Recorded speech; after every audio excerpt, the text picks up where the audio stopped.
All right. So let's look at how do we figure out if I'm normal weight, if I'm overweight, underweight, obese. And there's different degrees of obesity. And we're not going to get into all the semantics of obesity class 1, 2, and 3. It's sad that we have that, to be honest. But the only one I'm really wanting you to know, guys, is this one right here. Okay. I want you to know what the healthy BMI is. 18.5 to 24. 18.5 to 25. I mean, just keep it simple. 18.5 to 24.9. That is your normal healthy BMI. So that's the number I'm going to ask you for it. What is it? I mean, I have it in underlined. There's how you calculate it. It's the relationship between your body weight and the risk of chronic problems associated with that excess body fat.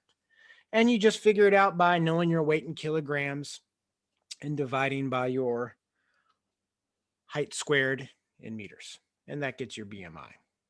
Okay. Why do we have, I don't like BMI. It has its limitations. And I think I have that over here. It has, those of African American descent, they have much greater bone density. So really for them, I mean, sometimes that BMI scale, it may be bull. How much bone density? I don't know off the top of my head. I've never seen any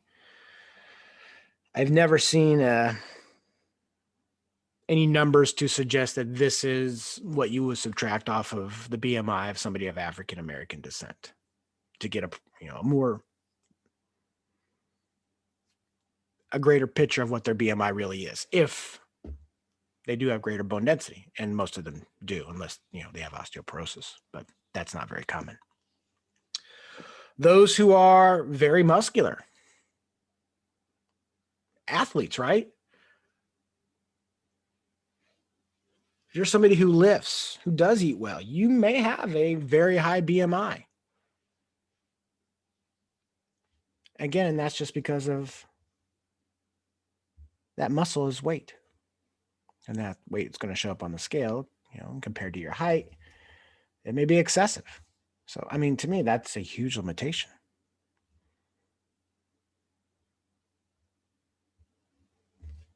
Older adults lose lean mass as you age. It's part of the normal aging process. And you increase a little body fat, just part of the normal aging that happens. Testosterone goes down in men. Women start to lose estrogen. Testosterone increases. And that screws around with them a little bit more, but both lose a little bit of lean muscle mass, increase in a little bit of fat mass as you age. So that's normal aging. That can affect BMI, unfortunately. BMI only works for people who are quote unquote normal. And when I say normal, I mean not chronically ill.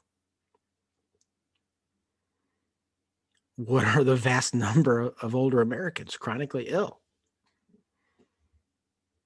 Diabetes is someone who's chronically ill. So what is chronically ill? Women have inherently more fat than men, and that's just because of estrogen, and that's because of the potential for them to carry life. So there are a lot of limitations when it comes to BMI, and I don't like BMI because according to BMI, I am overweight obese. I know, right? God. I don't feel overweight. I don't feel obese. Well, I mean, today I don't feel good, so I feel a little swollen. So yeah, I guess I feel it today. But normally when I'm feeling I don't see myself as that. But according to my BMI scale, I am. And that really stinks because insurance bases everything off of that BMI scale. Isn't that crazy? Why don't they come up with why don't they use a different measure? Because the insurance industry uses this one. There are a couple of different ones out there there's one, and I cannot remember the name to save my life. But but for whatever reason, it is not considered the standard. The standard is BMI. Insurance, whether it's life insurance, health insurance, whatever, it is all based on the BMI. And until the insurance industry changes that standard, nothing, unfortunately, is going to happen. But why would they? If most Americans are in an unhealthy BMI, that's just a better rate for them and not you. Unfortunately, most of the stuff in this world is driven by money.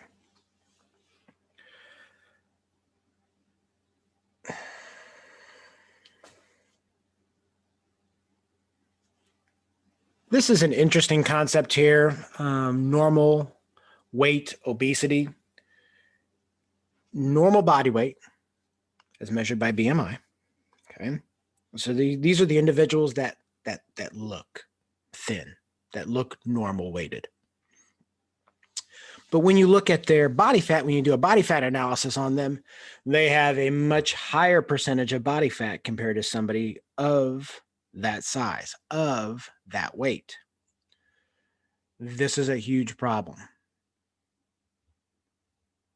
These are the individuals, and there was a TV show done on like Discovery Health Channel several years ago, and you may be able to find it like on Netflix or Amazon Prime or something, where it looked at, this was done in England, and England is even more obese than we are. It looked at individuals over there, and they did MRIs, and they did that to get do an analysis on the percentage of body fat. And it did, the obvious people who were obese. It did the obvious people who were not obese, and it did everybody in between. And it was fascinating. Like some of the individuals who looked really thin had some of the more higher body fat percentages comparably to some of the obese, similar to some of the obese individuals. That's bad. That's the beginning of metabolic syndrome. If you carry that much fat over these organs, and it's where this fat is that we're finding out that is just as important as the amount of it, and how that can just change the metabolic activity of all the organs, of the kidneys, the liver, the pancreas, all of them, and what that actually does and what that does long term. And just one of the more common associated risks with these individuals is going to be coronary artery disease. These individuals probably have what appears to be a high metabolism. So calorically, they burn it off, but it's really what you eat and how your body stores that. And it is one of the more fascinating phenomena that we have out there. Somebody who could look so thin, but when you look at the breakdown of lean muscle mass, lean body mass, I guess I should say, which is muscle, bone, comparably to fat mass, man, if you got that higher fat mass, that is the recipe for metabolic syndrome and these chronic diseases that you're going to see start manifesting in your 30s and 40s.